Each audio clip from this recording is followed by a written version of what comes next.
우박사 TV. 자, 이번에는 그 파트 2 이제 들어가는 시간입니다. 이 부분은 아마 오박사의 그 경매의 핵심적인 부분이고 본질적인 부분이라고 좀 봐주시면 좋겠어요. 책을 좀 봐주세요. 보시면 40페이지를 보면 이제 경매는 이제 썩은 사과 골라내기가 경매 핵심이다. 경매의 수익을 올리는 핵심 중에 핵심이 바로 이제 그 썩은 사과 골라내기다. 사과가 이렇게 세 개가 있다고 생각을 한번 해보세요. 요거는 이제 안상한 정상사과. 요 두 번째 사과는 어떻게? 요렇게 일부가 상황사과. 그다음에 이제 C사과는 세 번째 사과는 몽땅 썩은 사과. 느끼시겠지만 이 사과는 뭘 것 같아요? 경매 물건이다 그 얘기죠. A의 정상사과는 어떤 사과냐면 저거는 그냥 아무 하작 없는 사과. 그러니까 그냥 권리 분석을 해서 다 말소가 되고 누가 살고 있고 채무자가 살고 있고 보증인이 살고 있고, 그러니까 뭐의 부담이 없다? 추가 인수에 대한 부담이 전혀 없는 아주 그 경매하기 밋밋한, 경매가 쉽다고 말씀드리지는 못하지만 따로 특별히 권리 분석을 할 일도 그 다음에 수익 분석도 할 일이 없이 누가 와도 빤한 물건, 풋풋한 사과, 정상 사과다 그 얘기죠. 아무 하작 없는. 그러면 이제 이 일부 상황사가 한 광주리에 사과가 이제 풋풋한 사과, 일부 썩은 사과, 몽땅 썩은 사과가 있다면 요놈에 비해서 값이 훨씬 쌀 거 아닌가 봐요. 그렇잖아요. 뭐 예를 들어서 요놈은 하나의 정상 사과는 한 개 1,000원이라면 요걸 한 개 한 200~300원 주면 살 수 있을 것 같으세요. 더 싸게 살 수도 있죠. 요지는 뭐냐? 왜 그러면 정상 사과에 비해서 일부 상원 사과를 훨씬 더 낮은 가격에 살 수 있는가? 바로 이 빨갛게 표현한 썩은 사과인 부분이 때문에 그렇다 그 얘기죠. 요게 뭐다? 우리 선생님이 아시군요. 경매에 달려붙어 있는 하자다 그 얘기죠. 결국 경매는 치유 가능 여부에 따라서 하자를 치유할 수 있는 일부 썩은 사과 이렇게 되는 거고, 하자를 치유할 수 없으면 어떻게 된다? 여기에 해당한다 그 얘기죠. C에 몽땅 썩은 사과가 된다 그 얘기죠. 그럼 느낌이 오시겠지만 몽땅 썩은 사과는 이건 못 입을 방법이 없어요. 내다 버리는 수밖에 없어요. 내다 버리는데도 쓰레기 봉지값을 실어서 내다 버려야 될 상황이 벌어진다 그 얘기세요. 그럼 이제 우리가 주목할 건 뭐다?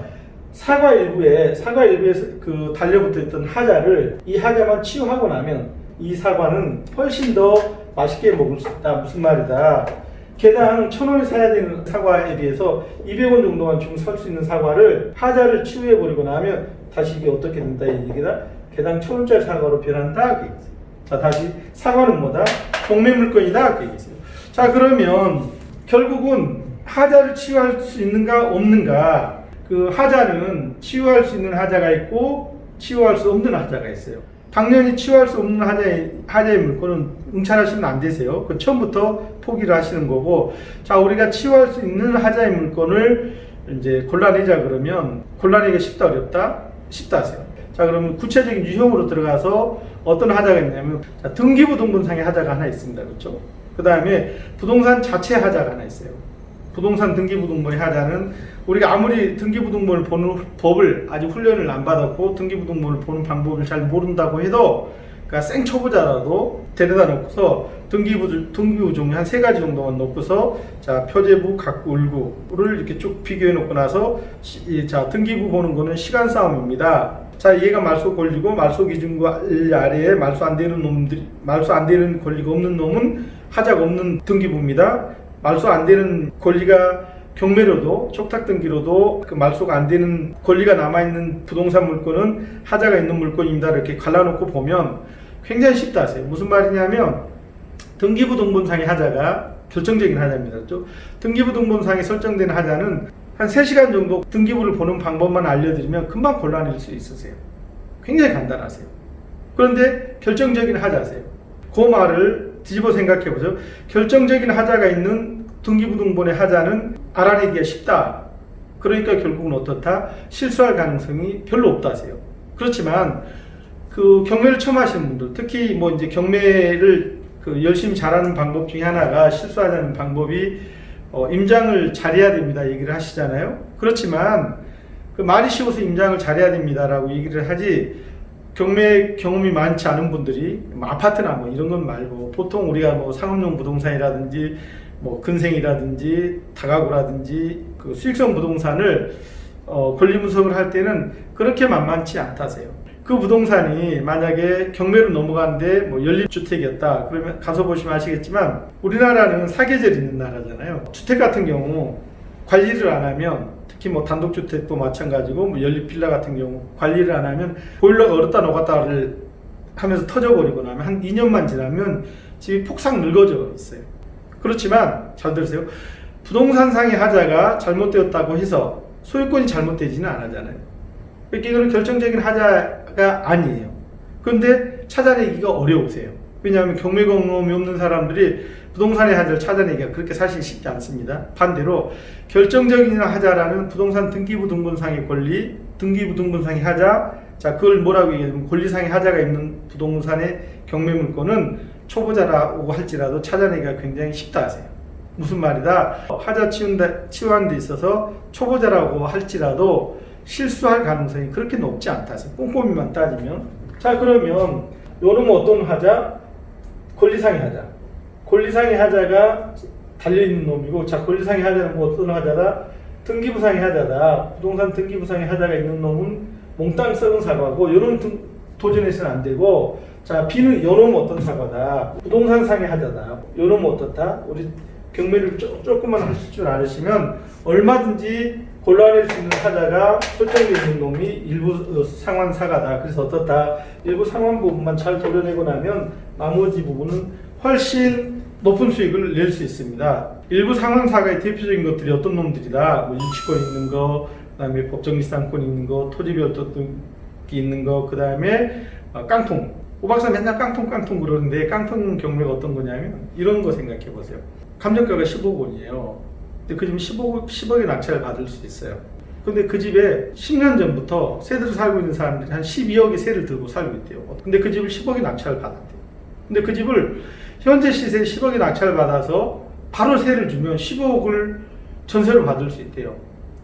왜냐하면 10년 전부터 세 살았던 사람들이 임차보증금 조금씩 올랐을 거 아닌가 봐요. 그러면 지금 시점에서 감정가 15억짜리 집에 12억 원의 세가 들어있대. 근데 그 집을 10억 원에 낙찰 받아서 기존에 살고 있는 임차인들의 그 전세보증금을 내주고 나가라고 하고 전세를 다 주는 걸 전제를 했더니 임차보증금을 15억을 받을 수 있대요. 자, 거기까지는 우리가 말한 일반 깡통 경매예요. 거기서 그러면 일부 하자 걸려있는 이제 물건으로 가보자 그러면 한번 생각해 보세요. 아까 이 앞 시간에 뭐 말씀드렸냐면 인수금액이 많을수록 좋다고 말씀을 드렸잖아요. 그러면 아까 뭐라고 얘기했냐면 현재 경매 받을 시점에서 12억 원의 전세보증금이 지금 현재 기존의 세입자들이 배당을 받아가야 될 사람들이 있습니다라고 얘기를 하는데, 그 중에 만약에 5억 원어치 임차보증금이 선순위 세입자로 배당을 못 받고 낙찰자가 추가로 인수해야 됩니다라는 케이스를 한 번만 생각해보자. 좋을까요, 나쁠까요? 자, 다시 5억 원어치 배당을 못 받고 인수해야 될 사람이 5억 원어치 임차인이 버티고 있는 선순위 물건의 총 낙찰가가 10억 원이다라고 얘기를 하면, 그러면 얼마 응찰해야 하냐면 5억 원 응찰해야 될 거 아닌가 봐요. 악광자에서 수익률 분석을 설명드릴 때 그 인수가 많은 물건이면 많을수록 좋습니다라는 말씀하고 요놈하고 잘 연결을 해보세요. 100% 깡통입니다. 무슨 말이냐면, 그러니까 낙찰 받아서 매각 안 하고 임차로 전세를 받을 시점에서 이미 내가 투여한 돈 이상이 임차보증금으로 나와요. 그러면 이제 그게 무슨 이득인데 결국 전세보증금 돌려줘야 되는데, 그게 아니죠. 내가 들어간 만큼만 전세보증금으로 확보를 하고 나머지 5억 원에 해당하는 부분은 뭘로? 임대 월세로 돌리면 되시잖아요. 그게 뭐다? 여기에 해당한다고 얘기했어요. 그래서 이 결론을 다시 말씀드리면, 경매 투자의 핵심은 뭐다? 결국은 썩은 사과 골라내기다. 약간의 하자, 치유 가능한 하자 있는 물건에 도전을 해서 낙찰을 받고 나서 그 하자를 제거해버리고 나면 나머지 부분을 훨씬 더 맛있게 먹을 수 있습니다. 훨씬 더 높은 수익을 낼 수 있습니다.가 제가 유튜브 동영상 전체를 통해서 우리 구독자 선생님들한테 전달해드리고 싶은, 시청자 여러분들한테 전달해드리고 싶은 핵심이다. 그 얘기죠. 감사합니다.